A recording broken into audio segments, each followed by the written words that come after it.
O inverno chega com tudo em boa parte das regiões cafeeiras, com importante risco de geada a partir dessa terça-feira, e é isso que nós vamos falar numa sequência de vídeos que a gente vai mostrar aqui no canal Dr. Sol. Se você observa, a partir da madrugada desta terça-feira, essa massa de ar frio ela avança, atingindo importantes regiões cafeeiras, que a gente vai aprofundar um pouquinho nelas a partir de agora. Se a gente dá um zoom nessas regiões aqui, a gente observa que todas as áreas de azul escuro até azul claro têm um risco importante de sofrer com essa geada.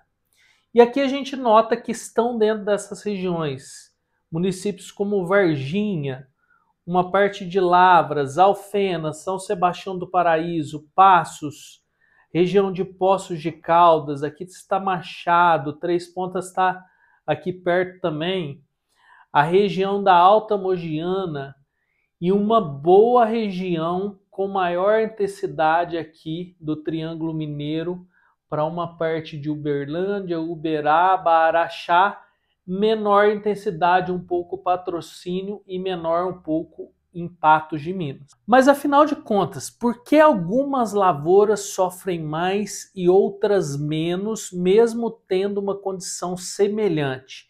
E é isso que a gente vai aprofundar aqui nos próximos vídeos. Quais são os fatores que vão influenciar para que a sua planta sofra mais ou menos com a geada?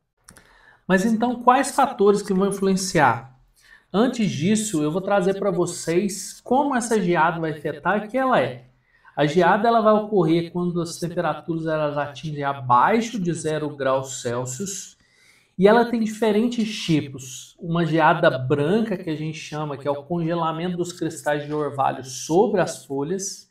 A geada negra, que já é mais severa porque há o congelamento e extravasamento do suco celular. Vou mostrar para vocês. Uma geada que a gente chama de geada de capote, onde queima somente a parte superior da planta, que é aquele vento frio passa lambendo. Tem um efeito importante ali nas brotações e no desenvolvimento vegetativo para a próxima safra. Tem a geada de canela, que a massa de ar frio passa gerando danos na base do ramo ortotrópico, na base do caule das plantas. E o que a gente não pode esquecer é que isso é histórico, né? Então, historicamente, o café tem uma relação com a geada importante, inclusive essa moldou grande parte das áreas de cultivo. A gente lembra lá no passado a situação do Paraná, né? E quando tem alguns anos sem geada, o pessoal parece que vai esquecendo e voltando a plantar nessas áreas onde havia risco. 2021 a gente teve retorno de uma forte geada e quando a gente olha para a fisiologia do cafeeiro, é uma planta que é sensível a situações de frio extremo, abaixo de 0 graus Celsius. A gente tem danos em algumas situações irreversíveis, com rompimento de membrana plasmática, desidratação do suco celular, etc. E esses danos eles podem ser irreversíveis e abrir portas para diversas pragas e doenças.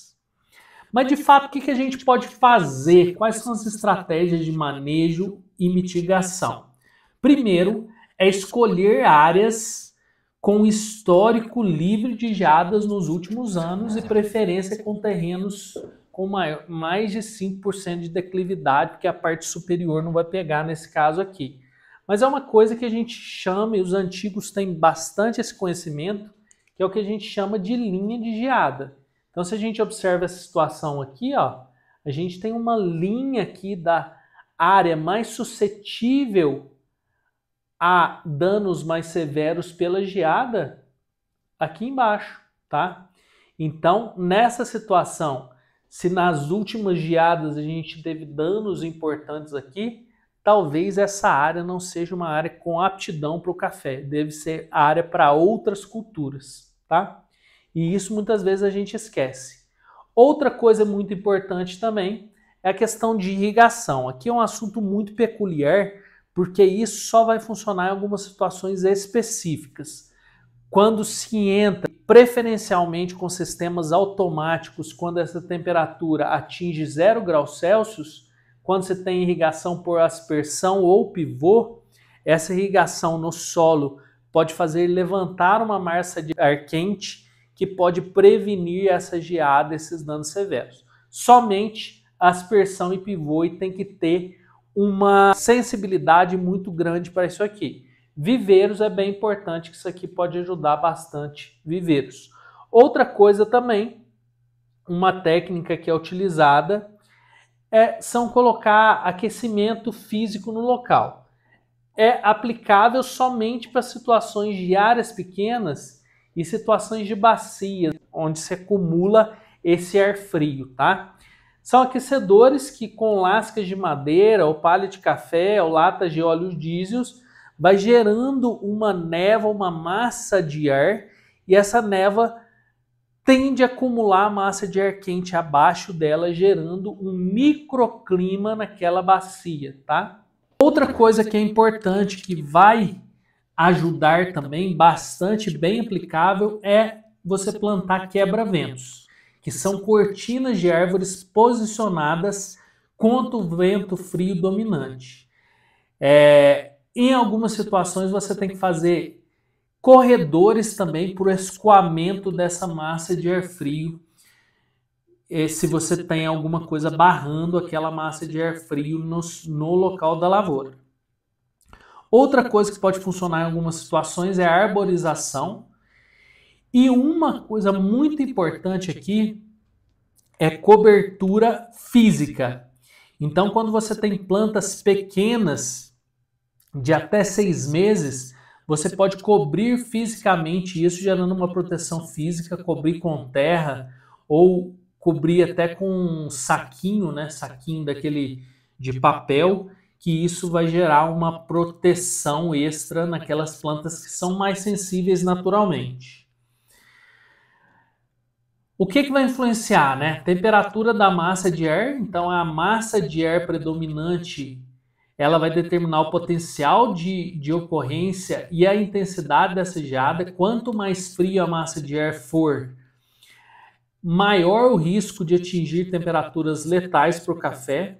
A situação, a exposição do terreno, então qual que é a face que esse terreno está exposto, né?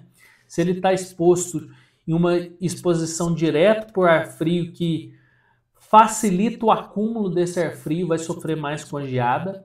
Outra coisa também é a encosta. Então, quando essa encosta é voltada para o norte ou nordeste, ela tem menor risco, porque ela já acumula calor desde mais do início da manhã nesta época, tá?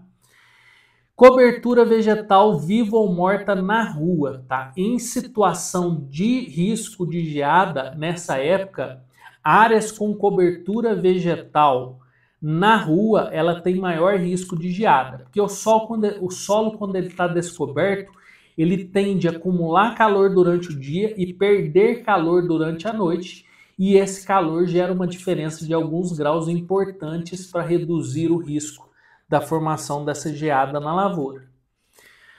Outra estratégia está relacionada com a umidade do solo e irrigação. Então tem um ensaio da Procafé, eu vou mostrar a foto aqui para vocês, que trabalhou com déficit hídrico, e aquelas plantas que estavam com mais de 60 dias de déficit hídrico, ou seja, não estavam túrgidas, não tinha muita água na célula, ela tinha uma concentração maior de sais no suco celular e ela apresentou um dano muito menor com geada do que aquelas plantas que vinham com irrigação frequente até o inverno, tá?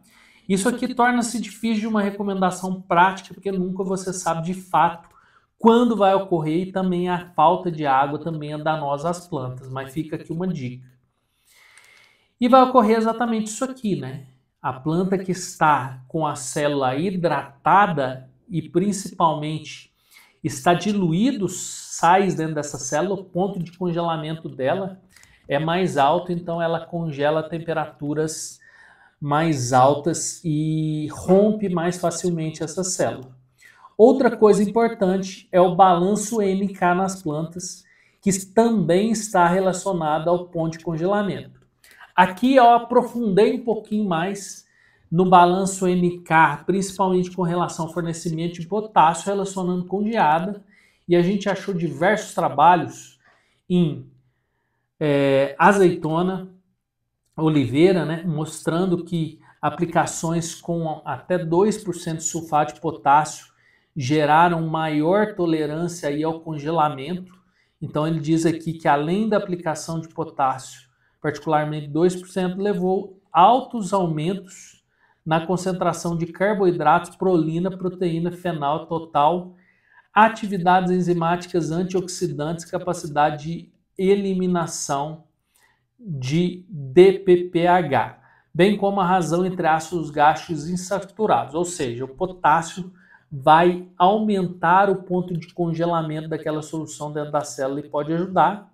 Outro trabalho aqui que trabalhou com aplicações de potássio em uvas, 3% de sulfato de potássio tiveram propriedades importantes, resultando em maiores incrementos na concentração de ácido abscísico, fenol total, açúcares solúveis e poliamidos. A pulverização de potássio aumentou a estabilidade da membrana e diminuiu o vazamento de eletrólitos. Tá? E aqui mais um também que relacionou diversas estratégias. Esse artigo é muito bom, o professor Fábio da Mata fez uma revisão, na verdade, com diferentes estresses, temperaturas e a fisiologia do cafeeiro. E aqui tem algumas citações importantes que trazem que essa situação, principalmente da hidratação das células, então quando você tem irrigação ou tem uma chuva antes, igual está acontecendo, isso foi suficiente para hidratar a planta, o risco da geada ser severa é maior. A gente vê isso com clareza nas áreas que são irrigadas, né? E outra coisa também que ele trouxe de citação aqui é a questão do potássio. Então, em outro trabalho de Chaves e Moretti, eles descobriram que as mudas de café fertilizadas com potássio sob condições controladas foram menos danificadas pela geada. O espaçamento, idade, variedade e carga também vão influenciar. Então, espaçamentos mais adensados dificultam a circulação do ar frio, não tem solo exposto para gerar calor e favorecem essas bolsões de geada. Plantas mais jovens, com menos de 2 anos, são mais sensíveis por não terem estrutura lignificada e também não terem sistema radicular profundo. Algumas variedades elas são mais tolerantes, né? Variedade de porte alto, que tem uma copa robusta, proteção e folhadas, elas acabam sendo mais tolerantes um pouco à geada. E plantas com alta carga podem estar fisiologicamente também mais suscetíveis a esses efeitos. Então, em resumo, né? O que a gente pode fazer nessas situações? Primeiro, respeitar a linha da geada, experiência dos antigos, tá? Não adianta a gente achar que o preço está subindo, que a gente vai descendo essa linha de plantio, que uma hora pode dar errado. Pode ser que se pague o investimento, mas pode ser também que não dê tempo de se pagar. Então é um risco colocar aquela planta naquela área que você sabe que tem geada sempre que tem uma onda de frio mais forte. Manter a linha no limpo e, se possível, nessa parte onde você tem, nessa época onde você tem risco de geada, manter tudo no limpo, né? Passar uma trincha, deixar o solo um pouquinho mais exposto, especificamente com esse objetivo nessa época, tá? Manter as plantas com nutrição equilibrada. E outra coisa que vai ajudar bastante aqui também, que pode ajudar, é pulverização com sais, principalmente de potássio, sulfato de potássio ou nitrato de potássio, mais bioestimulantes. Eu dou um destaque aqui para o ácido salicílico, que ele tem um efeito natural de proteção desses estresses abióticos, principalmente relacionados à temperatura, então ele vai ajudar. Então procurem produtos bioestimulantes que tenham esse ácido salicílico que vai dar uma ajuda nessa situação.